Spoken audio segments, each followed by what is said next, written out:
Всем привет! Меня зовут Ксения, я англомама и переводчик. На данный момент я преподаю английский в Кристофер Art Club. И сегодня мы с вами обсудим, как можно объединить творчество и английский в такой увлекательной теме, как подводный мир. Today we're gonna do fantastic jellyfish. Look, I have two. It can dance, it can wiggle and wriggle, it can even swim like this. Yeah, I have one smiley one. And this one looks surprised, like saying, oh, what's going on? If you want to make jellyfish like that, you need thick paper. Then I use the scissors to cut jellyfish shape. Then I'll use some paint in order to make it colorful.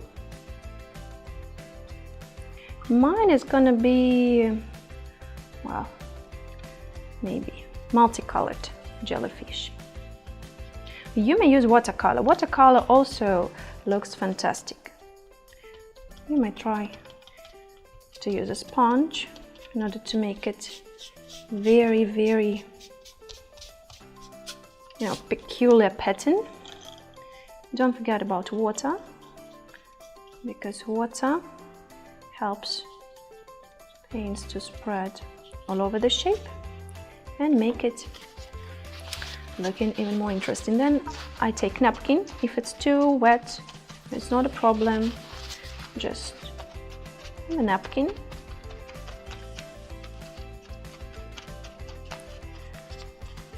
I make it dry. Make sure that it's not round like this, but flat. Okay. Now I would use some decorating materials, because usually jellyfish, they're transparent and they can be sparkly as well. Then we're gonna do the eyes. I just took black marker, although mine is with sparkles. Okay, jellyfish. Some cheeks. Just use the sparkly stones. Okay, now the most interesting part, we need to make holes along the down part in order to make it suitable for to put in threads. Just make sure that your holes are not too big. So just like this, yeah? You can use pen, you can use a tiny needle, it's up to you.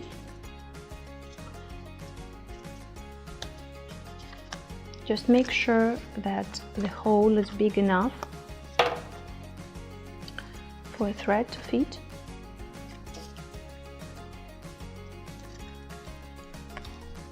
So we pull it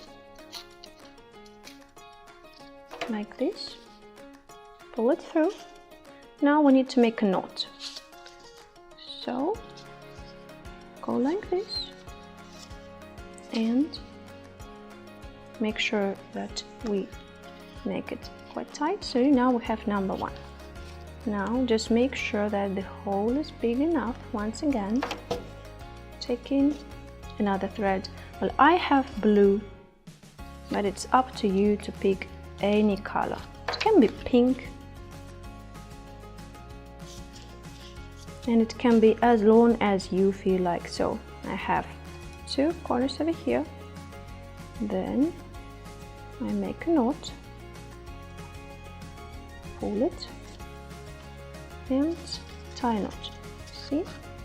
Okay, it's getting dangly. Now once again, I'm checking that the hole is wide enough. Taking another string, helping myself with a pen to put it through. If you have a needle, drawing your attention, it would be even easier, but I'm not having a needle, so I'm using my pen. Okay, 2, 1, 2, 3. 3 tentacles. These things are called tentacles. Some jellyfish can sting, so we need to be aware of that. If you see jellyfish, it doesn't mean that it happens, okay? Not just this what happened with this one. It's absolutely fine. I'll just use this stone and it's still pretty, not a problem.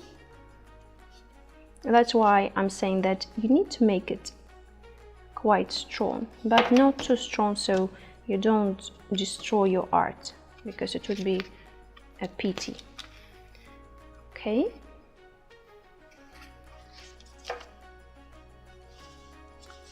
But just keep in mind that you shouldn't be scared that, oh goodness, there is a hole, I have to throw it away. Of course not. There's always opportunity to fix it.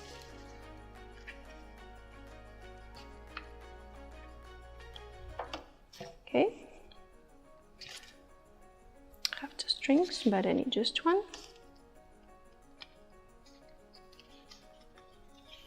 Pulling it through. And here we go. I would say that majority of jellyfish are very hard to be seen in the water, because most of them are transparent. Put the thread through.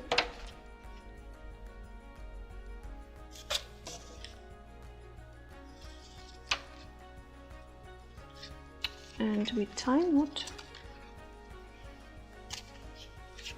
Now let me check what we have here. We have 1 big hole here, so I can put several ones.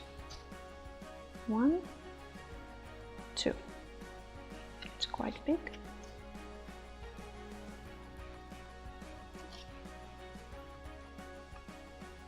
And to pull.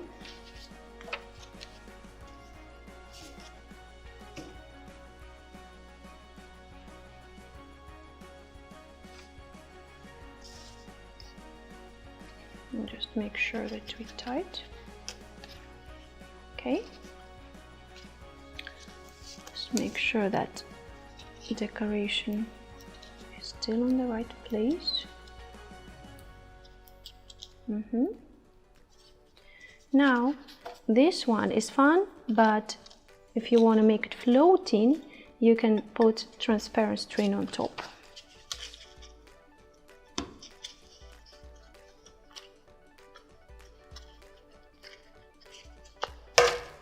So I take transparent ring, then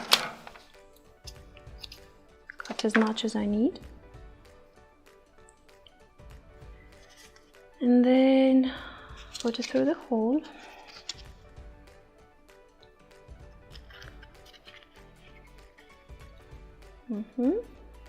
And then it's important not forget to tie knot, otherwise it would just be not safe and it would be falling apart all the time.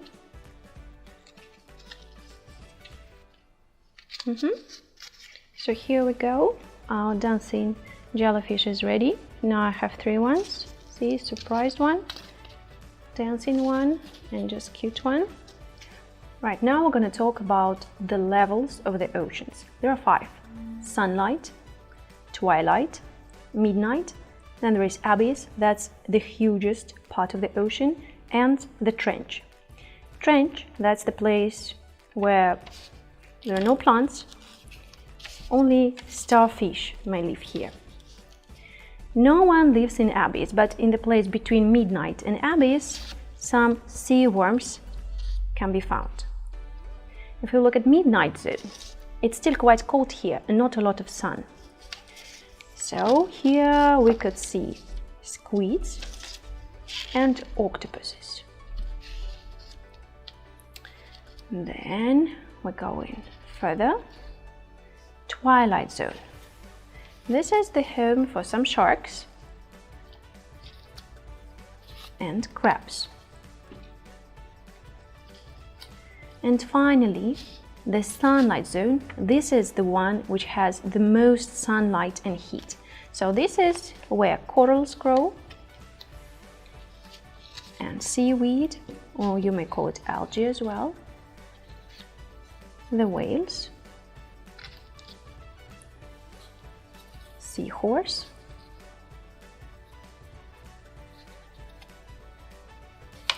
sea turtle, dolphin, and variety of multicolored fish. So, as you can see from this picture, the concentration of life is gathered here, sunlight zone. Then, the further we go, the deeper we go, the colder and darker it gets, and the less life. So, the life is on the surface, and here there is nothing, maybe just a couple starfish, that's about it. We're gonna read a story about the very funny fish. Lots of deep sea creatures are hiding in this book, waiting to pop out at you, so come and take a look. Swish, swish. Ray. Speeding past his fisher friends, Ray zooms through the sea, giving his long tail a swish, as happy as can be. Swimming through the warm blue sea, where pretty corals grow, a pair of stripy angelfish are darting to and fro. What a great big smiley face! Here comes the gentle whale, swooshing through the tall blue waves, waving his mighty tail, going whoosh, whoosh. The very clever anglerfish is such a funny sight. All the fish crowd round to see his special glowing light. Glop, glop. Here's the fun and friendly squid, ready for a giggle. He reaches out his tickly arms and starts to dance and wriggle, tickle, tickle, tickle. On the seabed, Clam begins a sweet and lovely song. His friends nearby all love the beat and start to sit alone. Wave goodbye to all your friends down in the ocean deep. The fish have splashed and played all day, and now it's time to sleep.